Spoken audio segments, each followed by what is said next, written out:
Assalamualaikum. Kembali lagi di Makin Privat. Ya, kali ini kakak akan membahas penilaian harian kimia unsur. Kalian bisa simak ya bukunya ya. Buku PR penerbit Intan Pariwara. Buka halaman 82.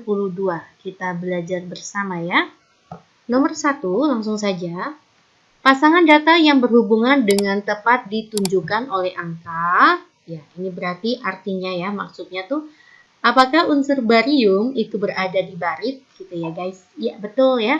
Barium itu berada di barit. Barit itu adalah BaSO4. Oke, berarti yang nomor 1 benar. Maka ini salah, ini salah, ini salah. Epsomit. Epsomit itu senyawanya adalah MgSO4 7H2O. Maka tidak mengandung natrium ya. Maka 2 salah. Ini salah guys ya. Oke, jawabannya itu adalah B, 1 dan 4. Ya. Kalau kasiterit itu mengandung SN ya. Ini mengandung SN, dia senyawanya adalah SNO2. Kalau stronsianit itu senyawa SR ya. Ya, mengandung SR. Kalau kriolit itu mengandung aluminium ya. Oke. Kita lanjut ke soal nomor 2. Unsur golongan 4A berikut yang bersifat logam dan racun bagi makhluk hidup adalah. Saya akan ingatkan kembali golongan 4A itu siapa aja? Ca, sing, gendut, seneng, pes, bukan. Nah, di sini yang beracun dan merupakan logam berat ya, di sini ya, itu adalah timbal. Begitu guys. Jawabannya itu adalah B. Nomor 3, pada suatu batuan dilakukan uji nyala api untuk memprediksi secara keseluruhan kandungan kationnya. Hasil uji nyala batuan tersebut menyatakan memberikan warna nyala biru ya, nyalanya biru dan orange. Pertanyaannya, kemungkinan batuan tersebut berturut-turut mengandung kation apa? Nah, ini nyala ya, berhubungan dengan golongan 1 dan 2. Saya ingatkan kembali, kalau untuk golongan 1A masih hafal ya. H, Li, Na, Kawin, Ruby, CS, frustasi. Kalau untuk golongan 2A itu adalah bebek, mangan, cacing, seret, banget, rasane gitu ya guys. Warna nyalanya Me, Ku, U, Me, Bi. Merah, kuning, ungu, merah, biru. Kalau golongan 2, gimana guys? Put, jing, mehij ya. Put, jing, mehij. Nah, berarti yang warnanya biru itu adalah CS ya, cesium. Kalau yang warnanya orange itu adalah jingga, itu adalah kalsium. Begitu ya. Maka berturut-turut itu adalah cesium dan kalsium. Jawabannya itu adalah C. Lanjut saya masuk ke soal nomor 4. Barium termasuk unsur golongan alkali tanah. Golongan 2 ya, golongan 2A. Berdasarkan pengetahuan mengenai sifat unsur alkali tanah, maka dapat diramalkan sifat barium adalah dapat ditemukan di alam dalam keadaan bebas. Oke. Untuk golongan 1 dan 2A ini adalah golongan logam aktif. Karena mereka adalah logam aktif, maka di alam ditemukan dalam bentuk senyawa, bukan unsur bebas. Begitu ya. Maka A itu salah. Untuk poin B, mempunyai energi ionisasi tinggi sehingga sulit melepas elektron. Energi ionisasi itu masuk ke kuadran 1. Semakin ke kanan semakin besar. Ini vokal ya, kuadran 1 itu ada sifat energi ionisasi. Sifat-sifat SPU yang diawali dengan huruf vokal, maka semakin ke kiri itu sifatnya kecil. Golongan 2 itu adalah golongan yang berada di kiri. Ya. Oke, maka energi ionisasinya harusnya kecil, bukan tinggi. Salah. Yang C, apakah golongan 2 atau barium membentuk senyawa garam jika direaksikan dengan asam? Ya, golongan 1 dan 2 itu adalah logam yang bisa membentuk oksida basa ya. Karena basa, maka nanti jika bereaksi dengan asam ditambah basa ya, maka dia akan menghasilkan garam dan air. Betul ya, membentuk senyawa garam jika bereaksi dengan asam. Oke, jawabannya C. Coba saya lihat poin D ya. Mempunyai jari-jari atom paling kecil. Oke. Jari-jari itu adalah kuadran 3. Sifat SPU yang diawali dengan huruf konsonan dalam satu periode semakin ke kiri sifatnya semakin besar. Golongan 1 dan 2 itu adalah golongan yang berada di kiri. Justru nanti jari-jarinya besar begitu. Bukan kecil ya. Maka poin D itu salah. Oke ya guys. Ya, saya lanjut aja ke soal nomor 5. Berdasarkan data tersebut, unsur yang mempunyai sifat logam paling kuat. Oke, kita lihat dihubungkan dengan energi ionisasi ya, dan ini adalah periode ketiga ya. Pada periode ketiga, ini ya, diagram energi ionisasinya itu bentuknya seperti ini guys. Nah, kayak gini. Nah, ini punyanya Na, Na, Mung, Ali, Sing, paling seksi, calon, artis ya. Umumnya semakin ke kanan dalam satu periode energi ionisasi semakin besar.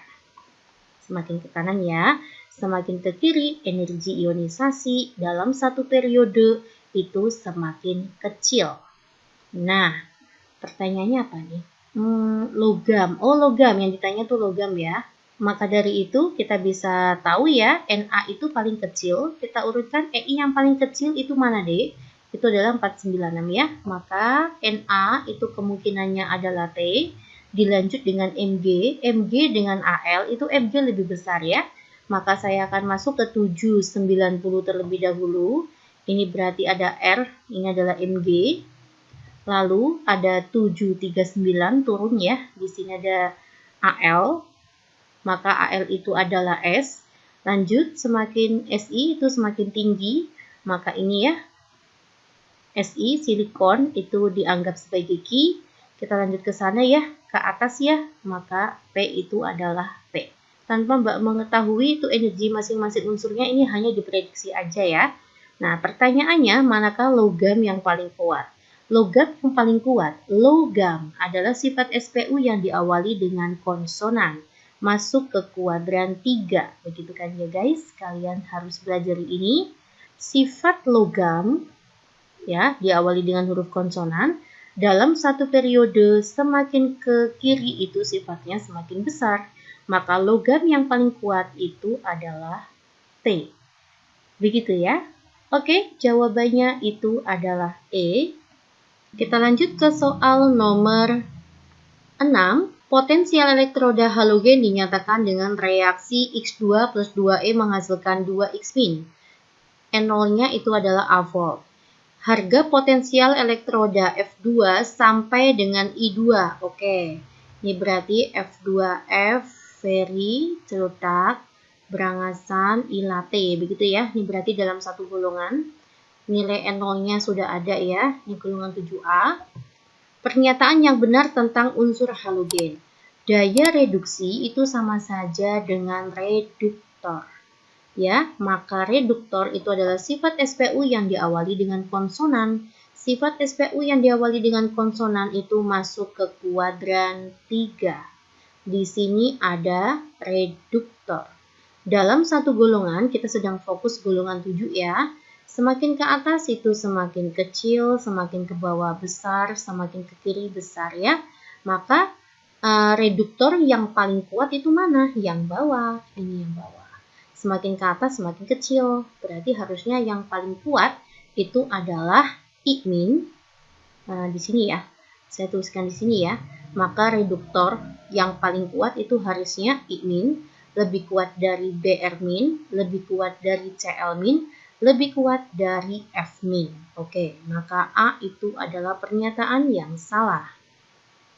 Daya oksidasi itu sama saja dengan oksidator. Oksidator itu masuk kuadran 1, maka diagramnya seperti ini. Ke atas semakin besar, ke bawah semakin kecil. Ya, kuadran 1 adalah sifat SPU yang diawali dengan huruf vokal. Ya, di sini ada oksidator. Semakin ke atas itu semakin kuat. Nah, oke. Maka oksidator dari yang terkuat itu adalah F2, lebih kuat dari Cl2, lebih kuat dari Br2, lebih kuat dari I2. Ya, jawabannya itu adalah B. Paham ya? Nah, kenapa sih Mbak kok F2 bukan F- gitu ya? Mungkin ada yang bertanya seperti itu. Oksidator adalah zat yang mengalami reduksi. Reduksi itu biloknya turun, maka nanti kan F2 turun menjadi F- begitu. Maka dia mengalami reduksi. Begitu ya guys? Oke ya, paham ya? Ya, saya akan lanjutkan ke soal nomor 7. Unsur golongan 5A yang bersifat racun kuat. 5A, oke. 5A itu bagaimana guys? Niniku, pacaran, asik, saben, bengi, gitu kan ya. Yang dimanfaatkan sebagai pengawet kayu serta membasmi serangga. Ya, itu apa ya, Dek? Jawabannya adalah C, arsenik ini, guys.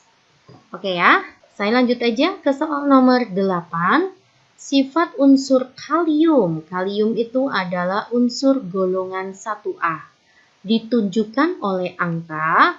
Apakah bersifat basa jika dimasukkan dalam air? Betul ya. Golongan 1 jika ditambah dengan air itu akan menghasilkan basa LOH, melepas gas hidrogen dan panas atau energi ya. Tinggal kalian setarakan ya. Saya setarakan sini 2, saya masukkan sini 2, saya masukkan sini 2. Nah, udah setara ya. Maka pernyataan pertama itu adalah pernyataan yang benar. Apakah non-logam? No, harusnya logam. Menghasilkan nyala warna ungu, kita lihat. Li, na, kawin, Rb, Cs. Ya. Golongan 1 gimana tadi? Me, ku, u, me, pi. Kalium mana Mbak? Ini kalium menghasilkan warna ungu. Iya, berarti 3 itu benar. Paham ya? Menghasilkan endapan dalam air, no, harusnya larut. Bereaksi dengan oksigen membentuk H2O2. Tidak membentuk peroksida ya. Jawaban yang tepat itu adalah 1 dan 3. Saya lanjut ke soal nomor 9. Pernyataan yang tepat mengenai sifat unsur periode ketiga. Oke, periode 3 seperti apa? Na, mung, ali, sing, paling, seksi, calon, artis ya. Diawali nomor atomnya 11, ini nomor atomnya 18. Semuanya periode 3 berasal dari golongan 1A sampai dengan golongan 8A. Begitu ya guys. Apakah titik didih fosfor lebih tinggi? Nah, saya akan membuat grafik titik didih ya untuk periode 3. Bentuknya kayak gini. Nah, kayak gini guys. Ini agak bawah ya kayak gini ya. Nah, titik didih pertama yaitu titik didihnya si logam, Na, Mg, Al. Semakin ke atas semakin tinggi. Lalu memuncak itu adalah silikon. Silikon titik didihnya paling tinggi karena dia berupa metaloid dan membentuk ikatan kovalen raksasa ya. Namun Ali Sing paling seksi calon artis. Gitu ya guys. Titik didih fosfor lebih tinggi daripada aluminium. Tidak ya, fosfor itu lebih rendah daripada aluminium. Maka salah. Aluminium lebih mudah teroksidasi dibandingkan natrium. Oke ya, mudah teroksidasi. Nah, zat yang mengalami oksidasi ya, maksud saya itu berarti reduktor. Nah, itu artinya apakah aluminium itu reduktornya lebih kuat? Oke, reduktor itu adalah kuadran 3 diawali dengan huruf konsonan ya. Semakin ke kiri sifatnya semakin besar, semakin ke kanan semakin kecil. Kalian pelajari lagi. Kita lihat di sini ada aluminium dan ada natrium. Natrium lebih kiri daripada aluminium. Harusnya natrium reduktornya lebih kuat ya daripada aluminium. Oke, maka B juga salah. Silikon menghantarkan arus listrik lebih baik. Yang menghantarkan arus listrik yang baik itu adalah logam. Di sini bisa ada Na, Mg, ya, dan aluminium. Oke, maka ini salah. Harusnya magnesium lebih bagus untuk menghantarkan listrik. Sifat basa unsur periode ketiga dari natrium ke fosfor itu makin lemah, betul sekali. NaMg itu sifatnya adalah basa, aluminium itu sifatnya adalah amphoter, Si hingga Cl ini sifatnya asam. Jadi semakin menurun ya sifat basanya ya, karena semakin ke kanan sifatnya semakin asam. Betul sekali ya, jawabannya adalah D. Ya, saya lanjut ya ke soal nomor 10. Katalis yang dapat mempercepat tercapainya kesetimbangan adalah, nah, ini adalah pembuatan asam sulfat ya. Kuncinya adalah dengan proses kontak. Proses kontak itu menggunakan katalis P2O5. Oke ya. Ya, kita masuk ke soal nomor 11, urutan daya pereduksi. Daya pereduksi itu sama saja dengan reduktor, begitu ya. Reduktor, oh ini diawali dengan konsonan Mbak, maka masuk ke kuadran 3. Besar, besar, kecil. Nah, oh periode 3 ya, maka kita fokus yang periode saja. Apa nih? Dari yang paling kuat, oh dari yang paling kuat. Kalau dari yang paling kuat, maka artinya kiri ke kanan ya, berarti besar ke kecil, oke? Kiri ke kanan apa Mbak? Ya, NaMgAl ya, Namung, Ali, dan seterusnya. Oke ya, jawabannya adalah A, paham ya? Next, kita masuk ke soal nomor 12. Nama pengolahan unsur tersebut adalah, kita lihat dia menghasilkan aluminium. Proses pembuatan aluminium itu adalah whole Herold ya. Kalau Haber-Bosch itu untuk apa? Amoniak ya, NH3. Kalau proses Dawn itu membuat natrium, kalau Fras itu adalah sulfur, kalau Goldsmith itu adalah krompium. Oke ya. Semoga kalian paham. Kita masuk ke soal nomor 13.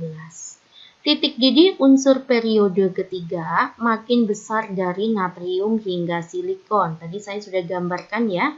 Di nomor berapa tadi saya lupa. Kemudian titik didih mengalami penurunan hingga argon. Dengan demikian, silikon mempunyai titik didih paling tinggi. Sifat ini dikarenakan silikon A. Mempunyai elektron bebas, no. Jari-jari atom silikon paling besar, no. Yang paling besar harusnya natrium. Mempunyai energi ionisasi paling kecil, tidak. Energi ionisasi yang paling kecil itu adalah Na. Bersifat metaloid dibandingkan unsur-unsur di sebelah kanan dan kirinya. Memang silikon itu metaloid, tapi yang lebih tepat itu adalah poin E. Mampu membentuk 4 ikatan kovalen dalam jaringan 3 dimensi.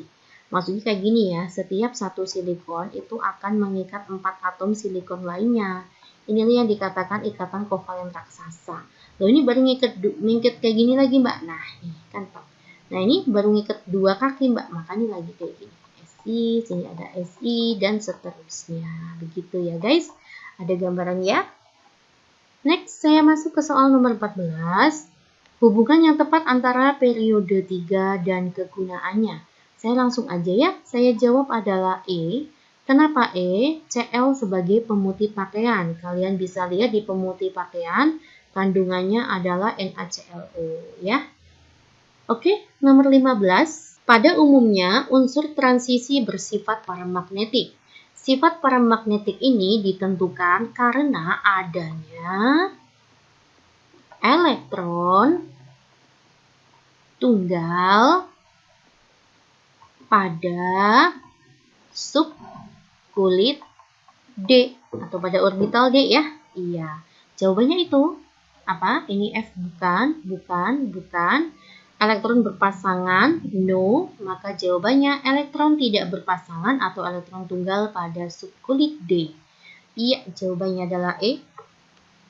Nomor 16. Sc3+ dan Ti4+ tidak berwarna.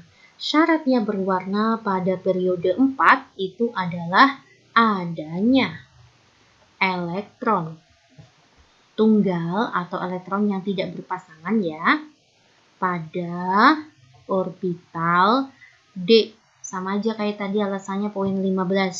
Harus ada orbital tunggal, elektron tunggal ya pada orbital D. Kenapa Sc3+ itu tidak berwarna? Kita lihat. Sc nomor atomnya 21, saya konfigurasikan argon 18, 4s2, 3d, 1. Nah, kok mintanya Sc3+? Kenapa Sc3+ tidak berwarna? Maka dia akan kehilangan 3 elektron terluarnya ya. Maka konfigurasinya tinggal argon. Nah, di sini tidak ada elektron pada orbital D. Oke, kita lihat TI. TI nomor atomnya 22. Saya gunakan argon, 4s2, 20, 3d2, 22. Nah, mintanya, TI ya. Iya. Mintanya itu adalah TI 4+, maka kehilangan 4 elektron. Nah, kayak gini. Bersisa argon. Tidak ada elektron tunggal pada subkulit D. Iya, jadi subkulit D-nya itu kosong. Begitu ya. Oke. Saya lanjut ke soal nomor 17. Prinsip kerja pada pembuatan baja. Nah, sebenarnya pada pembuatan baja itu adalah pengurangan kadar karbon gitu ya. Nah, ini apa ini? Penambahan kadar timah, pengurangan timah, nikel salah, pengurangan kadar karbon. Ya, iya, jawabannya adalah A. 18. Seng termasuk logam transisi, tetapi tidak dapat ditarik magnet. Nah, tadi ya, syaratnya menarik magnet atau paramagnetik itu syaratnya adanya orbital tunggal, bukan orbital ya, adanya elektron tunggal ya, atau elektron tidak berpasangan. Tidak berpasangan. Ya Allah. Adanya elektron tunggal pada subkulit D ya, pada subkulit D. Nah, inilah alasannya kenapa transisi bisa mengikat magnet. Tapi kenapa seng tidak, Mbak? Kita lihat ya. Kita lihat seng itu nomor atomnya 30, maka argon 18, 4s2, 3d 10. Nah, S terisi 2, maka penuh. D juga terisi 10D. 1, 2, 3, 4. Saya isi 10 ya. 1, 2, 3, 4, 5, 6, 7, 8, 9, 10. Di orbital D semua elektron berpasangan. Tidak ada elektron tunggal. Itulah alasannya kenapa seng tidak bisa mengikat magnet. Ya, jawabannya apa? C ya. Semua elektron yang mengisi orbital 3D berpasangan. Oke, paham ya, Dik ya? Kita masuk ke soal nomor 19. Sifat unsur transisi ditunjukkan oleh angka mudah teroksidasi, betul, Dek, karena mereka memiliki bilox lebih dari 1 ya. Mempunyai beberapa bilangan oksidasi juga betul, titik didihnya rendah, no, harusnya tinggi karena mereka adalah logam. Semua unsurnya dapat membentuk senyawa, tidak ya. Ada yang tidak bisa berwarna, tadi kita sudah bahas ya, untuk nomor mana ya. Nah ini ya, nah ini tidak berwarna nih, nah itu. Berarti ada Sc3+ sama Ti4+, oke? Ternyata ada yang tidak berwarna yaitu Sc3+ dan Ti4+. Mereka tidak berwarna ya. Zn2+ itu juga nggak berwarna, begitu. Oke ya, berarti 5 salah. Ya, jawabannya adalah 1 dan 3. Nomor 20, logam kromium dibuat melalui proses Goldsmith ya, dengan mereduksi kromium 3 oksida. Bagaimana kita buatnya? Kromium 3 artinya kromium 3+. Oksida tuh oksigen ya, oksigen tuh biloxnya -2. Lalu kita kalikan silang seperti ini, maka menjadi Cr2O3. Inilah kromium 3 oksida ya. Dengan logam aluminium, saya tambah dengan Al. Oke, nanti hasilnya apa? Hasilnya seperti ini. Ya, ini kan terion menjadi Cr3+ dan O2-. Kalau Al itu kan ionnya adalah Al3+, begitu ya. Lalu negatif dengan positif ya. Maka jadinya Al3+ dengan O2- gimana senyawanya? Kita kalikan silang ya begini. Ya, maka hasilnya adalah Al2O3. Lalu Cr lepas membentuk padatan. CR ya ini ya. Harusnya Cr dalam bentuk padatan. Begitu, Dek. Ya, kita setarakan AL-nya 2, ruas kanan, makanya saya tambahkan 2. Lalu CR-nya ada 2 ya, saya tambahkan 2. Oksigennya 3, oksigennya 3. Sudah setara ya. Kita cari yang seperti itu. Jawabannya itu adalah, ini AL-nya harusnya 2 ya. No, oke. CR2O3. Ini CR2O4 ya, salah. Jawabannya apa, Dek? Jawabannya adalah B ya. CR2O3 ditambah 2Al menghasilkan Al2O3 dan 2CR. Oke, saya bahas 20 soal ya. Insya Allah semoga kalian semuanya paham. Kita saling koreksi ya jika ada yang berbeda atau ada yang punya pendapat lain. Silakan ya, kita sharing ya di kolom komentar. Semangat belajarnya. Assalamualaikum.